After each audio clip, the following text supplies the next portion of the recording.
আমি এর আগে অনেক শুনেছি যে যাদের টাইটেল সাহা হয় তারা নাকি প্রচণ্ড কিপটে হয়, প্রচণ্ড মনটা ছোট হয়, টাকা পয়সার দিক দিয়ে একটু চামার টাইপের হয়।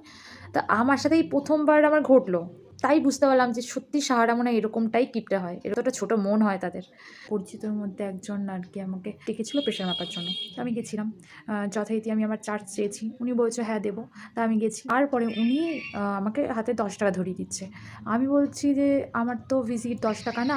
প্রেশার মাপলে আমি এরকম ৫০-৬০ নিই। যেহেতু সবাই সেটাই নেয়। তো আমিও সেম নিই। তো ঠিক আছে, তাহলে ৳২০ তো অন্তত দিন।" তখন আমি উল্টে আবার বলছে, "হ্যাঁ, তোর বাবা তো টাকা চায় না, দিলেও নেয় না।" তারপর আমাকে যখন টাকাটা দিয়েছে ৳১০, আমি খুব একটা কথা না বাড়িয়ে আমি ৳১০ নিয়ে চলে এসেছি।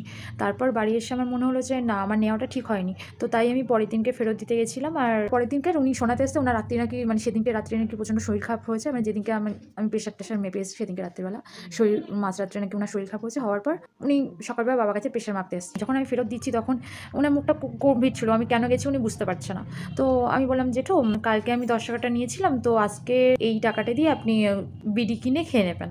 উনি বলছে, "কেন?" আমি বলছি, "না, আমি তো ৳১০ যেহেতু নিই না, আমার ভিজিট ৳১০ না।"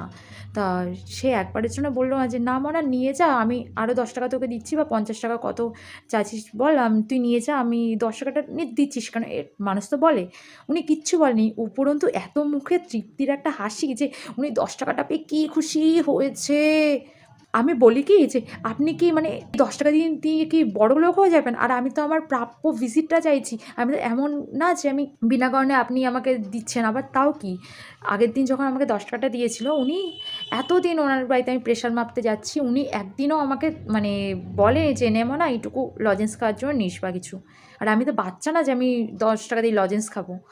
তো আমাকে সেদিন আমি চেয়েছি বলে আমাকে দিচ্ছে, আবার বলছে যে, "এই নে, এই ৳১০ নে, চকলেট কিনে খাস। তোমার যদি এতই দেওয়ার ইচ্ছে তাহলে এতদিন তুমি দাওনি কেন চকলেট খাওয়ার জন্যে?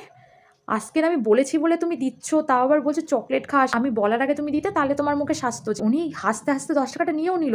এত বড় ছোট লোক উনি। উল্টো আবার বলছে, ঠিক আছে, এর পরের দিন আসলে তোকে ৳৫০ দেবো।" যে ৳১০ দিয়ে যার শরীর খারাপ হয়ে যায় রাত্রিবেলা, যে ৳১০ জন্য ঘুমাতে পারে না, সে নাকি পরের দিন আমাকে ৳৫০ দেবে। তাহলে আজকে দিয়ে দাও। তোমার তো এমন না যে তোমার সামর্থ্য নেই। তো তুমি তো এমন গরিব না। যথেষ্ট টাকা পয়সা আছে। তুমি যথেষ্ট বড়লোক। তাহলে তুমি, তোমার হাত থেকে ৳১০ গলছে না, তুমি আমাকে ৳২০ দেবা পরের দিন গেলে? ন্যাক্কা! মানে বুড়ো ভাম একটা, তোমার তোমার ৳১০ দিতে গায়ে বেঁধে যায় না? সভ্য পাপী লোকজন যত সব, আবার কৃষ্ণ, কৃষ্ণ করে যাও। কৃষ্ণ ভক্ত নাকি তুমি? কিরকম কৃষ্ণ ভক্ত তুমি? ফালতু লোকজন, বুড়ো ভাম একটা। তো তারপরে আমি ১ সপ্তাহের মধ্যে খবর পেলাম যে উনার নাকি ৳৬,০০০ মার হয়ে গেছে। প্রকৃতি বলো বা ভগবান বলো, তো ঠিক যার